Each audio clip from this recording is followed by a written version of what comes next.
Okay, so first of all, I would like to thank Wolfram Research to give me once again the opportunity to talk at the technology conference.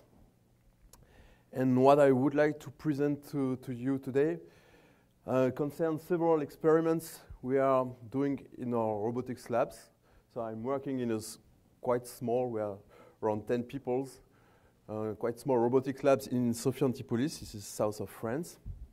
And so I would like to show you some of the experiments we are doing and how we use Wolfram Language in this experiment, and also to discuss how we would like to use more the Wolfram Language in those experiments.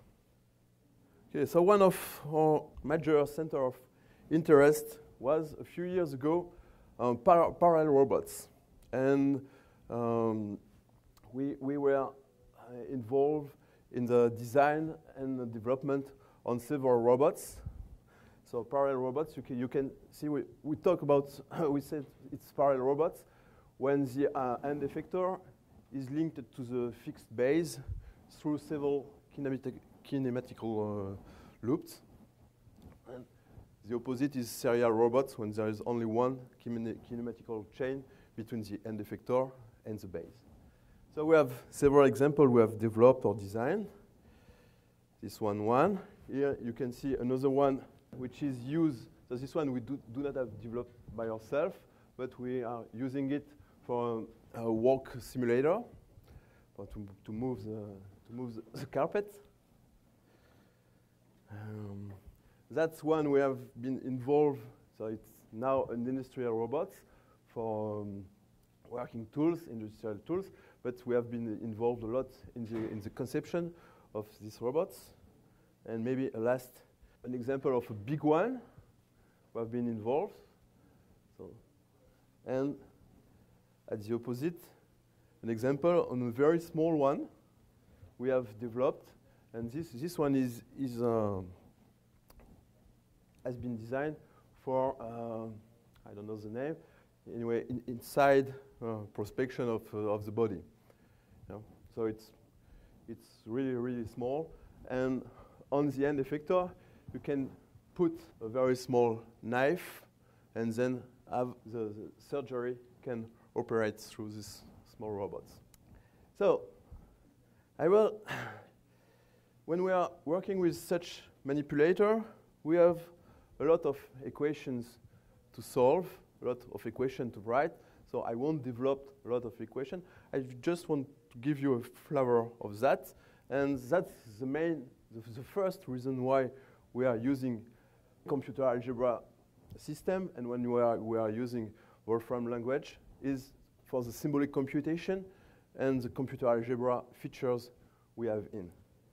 So here, of course, we are working in three-dimensional with three-dimensional robots, but for this example, I prefer to do something with a two-dimensional. So what is simple with such a robot? This one is a serial. The base is blue, and the end effector is supposed to be the small red arrow. So what is quite simple is if you give the configuration, if you give the command you send to the motor at each, and you give the angle of each rotation, it's quite easy to find the position. Yeah. So you can see the position is computed directly. What is a little bit more complicated is the inverse computation, because in this case you have to solve an equation. In the first case, there is nothing to solve, just equation to develop, and it's explicit. In this case, you have to solve, and you have eventually several results. So when you are controlling the robots, such a thing could happen. And when you want to avoid such a thing, you have to locate it very, very precisely. And that's a good reason to use symbolic methods, because when you are using numerical methods, you don't know precisely which solution we will get. So you can follow a solution and then have a jump without really knowing that. Okay, that's why we try to push the symbolic computation as far as possible. But that was quite simple because it was serial robots. If we work with parallel robots, it is much more complicated. So with parallel robots, it is the opposite. What is easy is the inverse one, and what is difficult is the direct one. So if you have the position and the orientation of the end effector, here the end effector is a small red triangle, and the fixed base are the 3 blue rectangles. It's quite easy to compute the length of the legs that link the 2 platforms. Okay? And if you want to do the opposite, the direct model, it's much more complicated. So, as Bruno showed in a previous talk, I just put a small device to guess the result, and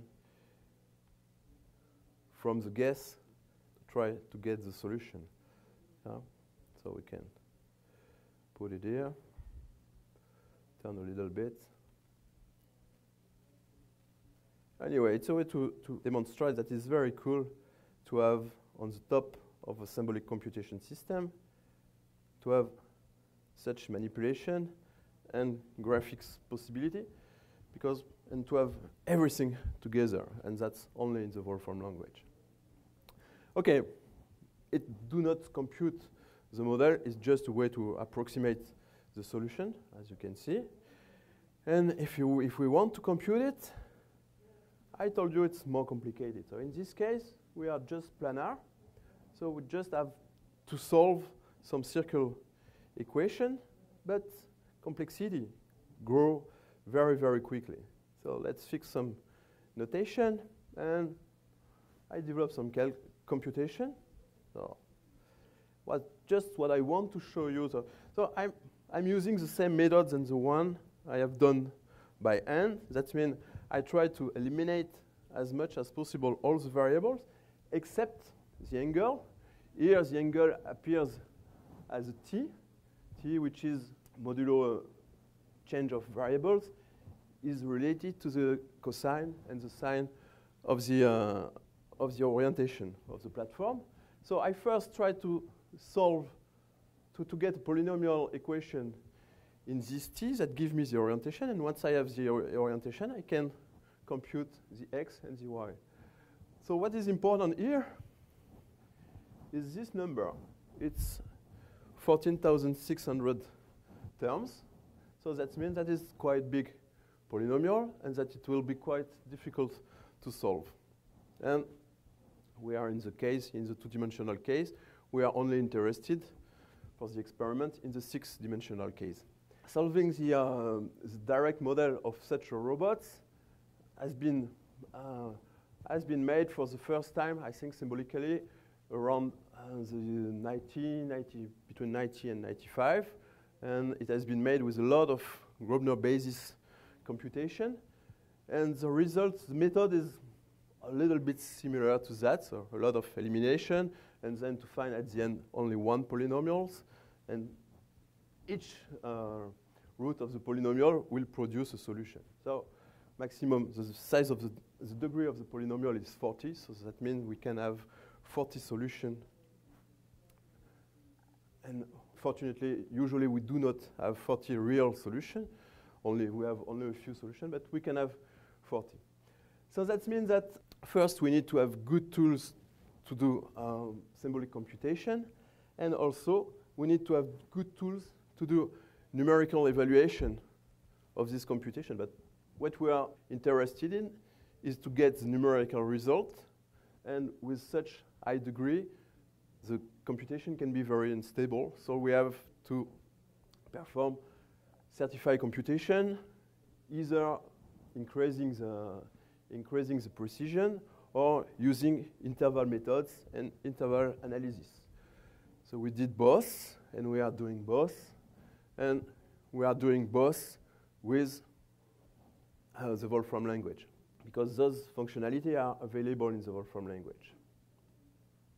More recently, we have been interested to cable-driven cable-driven parallel robots, because once the solution of the model has been found in the 80s, in the 90s, okay, the researcher wanted to find another game to play with, and so it could be the same, but it's even more complicated for two reasons. The first reason is that on a cable you cannot push, you can just pull. Yeah, thank you. And so you need to have more cable to ensure that you can move in all directions. So maybe I can move a little bit so you can see all the cables are attached to the cube. So it's a quite common configuration. And by changing the length of the cable, you will move the cube, and you will get it to move with 6 degrees of freedom. Of course, with small courses, due mainly to cable intersection, but you have 6 degrees of freedom, provided you have at least 7 cables. And the second reason why it's much more difficult to compute, it's because you cannot use just the geometrical or kinematical model. You need to take in account the force exerted inside the cable, because you need to know when a cable is no longer straight. Yeah, thank you. And so it's important because at this time some dimension changes and the computation change. So you need to use a statical dynamical model. So that's why we need a tool which is good not only for symbolic computation but also for numerical computation, because we have no hope today to get a symbolic result with this geometrical and statical model. Okay, so I will show you a couple of experiments we have done. So we first have a rescue crane. So we have 6 devices like this one with one cable, and we put one of the top of several of the top of the battlements, and the idea was to control this part of plane as something to rescue people mainly, and maybe. So here is a view of the ensemble with 5 of the 6 devices. The 6th one is a little bit below on the parking lot there, and with the help of numerical computation of the model and control, we can almost safely move the guy who lies on the platform. And we can also use these things to try to escape a guy or remove some object without taking any risk.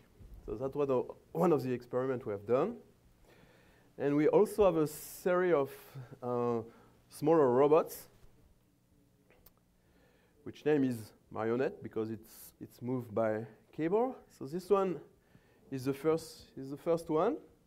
It is a cuboid of let's say 2 by 1.5 meter, maybe 2.5 by 1.5, and we have 8 engines. So on this picture, only 4 cables are in effect, but it is linear engine.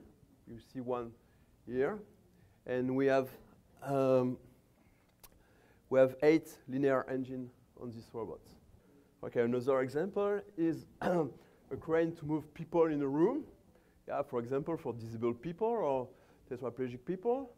So this one, there is still 4 cables, and in this case, we do not have to control rotation. So with 4 cables, it's completely enough, and the 4 cables are attached at the same point. And the last one, it is a robot we have installed in a virtual reality room. So we have a wall of screen, and right now we have done just very small experiment, but we would like to experiment the mixing of virtual reality and this kind of technology, of robotics technology. Okay, so that's it for the main part of the of what we call robots usually. But those days robots are much more complicated, and we call robots whatever kind of complex system which can sense the environment and take some decision and react on its environment. So the lab probably progressively has shifted to assistance robotics, and we are dealing with devices and connected devices. And the problem begins to be different. We are not that much interested in the mechanical or geometrical models. We are much more interested in communication, in data acquisition, and data analysis, modeling, control, and so on. So a few examples.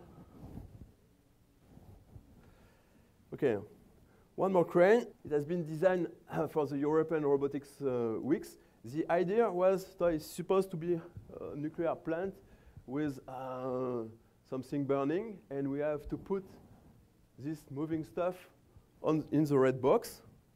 And it was supposed to be a game during these weeks. So we have to control this device from a website, in a kind of website. So at this time, we had not enough access to the Wolfram language, so we have made that with another language for dealing with devices and connected device, which name is OP. But I would like to set up again this experiment with the Wolfram language as soon as it will be possible. So what I have done with the Wolfram language is some kind of simulation, and you can move the end effector as you want, and then you can see what you can see here are the commands computed by the models. And if you check that, then you send these commands to the device. The device there are fidgets. It's not Arduino equipped, so it's fidgets. Fidgets are a little bit like Arduino series, but it is made by Sun Microsystems. And I would love Wolfram to consider that using this device in their program. And with this, to attack this fidget, we are using a JLink and the Java API. So that's what is done. And we would like to implement some Raspberry Pi based solution, but the test we have made with the Raspberry Pi is that it's quite low, especially if you want to do some graphics. So I will have no problem to compute the model and to send the order and to make the control loop. But I'm afraid I won't be able to have this interface working on the Raspberry Pi. Okay, we also did some calibration and auto calibration, so image analysis with the help of Wolfram language. What else? So we are working with rolators, and we did some some experiments. So this one was a medical experiment. We wanted to enhance the usual medical test for walk, and this test is usually, at least in France, is usually your doctor is just controlling how much time you need to go there and come back, and the only measurable quantity is the time. And with such a rollator, which is equipped with sensor on the wheels and 3 accelerometers, with such a rollator, we can have a good idea of what is the trajectory. So we use Wolfram language to, once we have got the result, we have got the result with other devices, but when we have got the result, we use the Wolfram language to analyze the devices, and that's the result of one experience. We get the trajectory, and that's the result we had with several people working. And here we had two sets of people, and one set was quite old people, and the results are in blue, and the other set is in red. It was quite young people. So we can see from here that there is something to analyze there, and we are currently working on, on that. So with this relator, which is a little bit more big and more equipped, so this one has motors and brake on the wheels, and also that's a solar panel to get for the energy, and there is a PC embarked and several accelerometers, the GPS and so on. So with this one, we walk through the campus, and we have find the place, the different the stiffness of the road, stiffness of the road, and anyway, yeah, it's better I show you. So that's the campus, and so the green line are the place where you can easily walk. It's quite flat. The blue line is a little bit like that, and the red line, it's not possible to go with a wheelchair, for example. And also each of the KB, it's the place where the sidewalk is doing like that, so you can go with a wheelchair. Yeah. So all that stuff I've been done with the help of this relator, and we use the Wolfram language to get the results and to analyze the result. I mean, especially change the format of the result to be able to export it to OpenStreetMap project.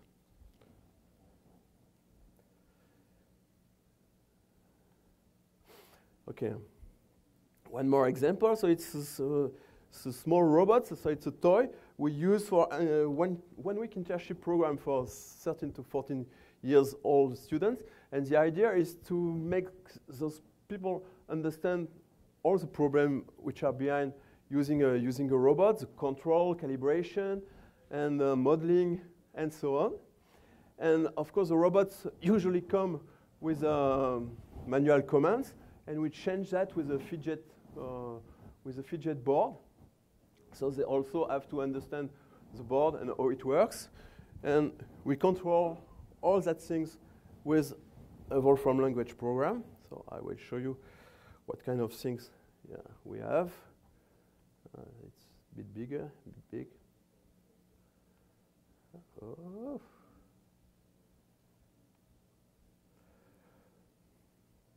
Okay, so that's the kind of thing I ask them to build, to draw this simulation. And what we are doing with the Wolfram language on top of this model is to do high-level tasks to try to understand how the high-level task can be divided into low-level tasks. And also we realize the fidget connection, and we can connect the computer to the robots. What is not yet done is to connect this kind of interface, just moving the interface, and then the robot is moving. It's not yet done, but I think we could do that soon.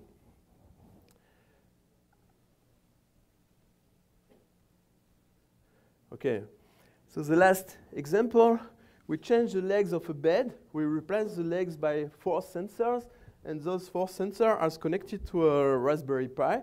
So the Raspberry Pi is connecting the data of the 4 legs of the bed, and we have some records for 1 night of sleeping, of course.